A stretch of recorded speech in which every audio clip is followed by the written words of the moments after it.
শহরের এক নির্জন কোয়ার্টারে এক যে ছিল ডাইনি। সে বহু বছর অপেক্ষার পর এক অমর শক্তি তার হাতে পেয়েছিল।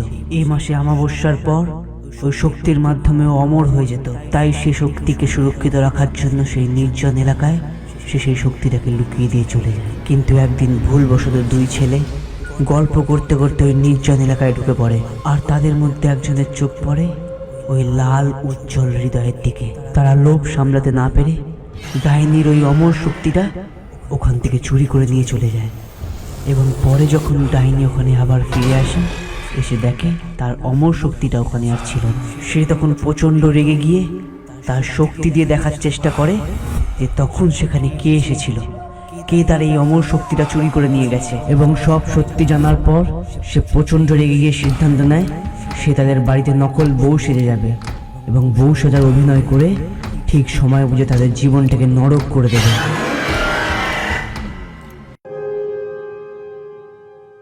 এই পাশের বাড়ির খেচো বুড়োটা একটু বেশি বলে এই রাস্তায় নাকি ডাইনির বাস। প্রতিদিন এই রাস্তায় যাতায়াত করছি আর বলে নাকি এখানে ডাইনি আছে। ডাইনি তো দূরের কথা, একটা বিড়ালের ছায়াও দেখতে পাইনি।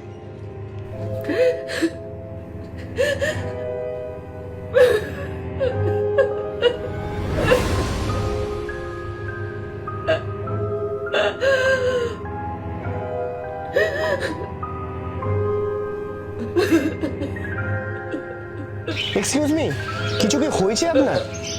না এই ভর দুপুরবেলা আপনি এখানে একা বসে আছেন? যদি কোনো প্রবলেম হয় আমাকে শেয়ার করতে পারেন। আর আপনি কাঁদছেনই বা কেন? দেখে তো মনে হচ্ছে আপনি বিয়ে।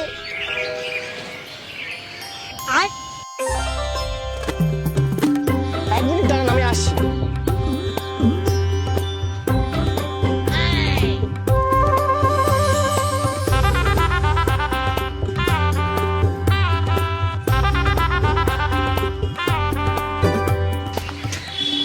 হ্যাঁ বলুন, এবার কি হয়েছে?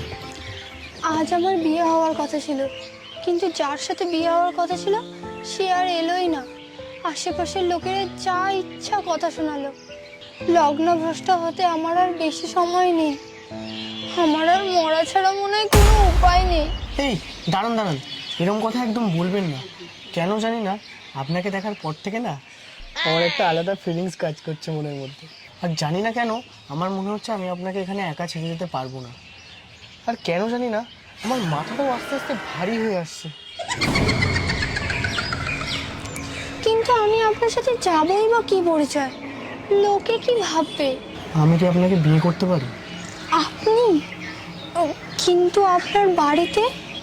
সেসব নয়, আমি সামনে নেব। আমি এগোচ্ছি, আপনি আসুন।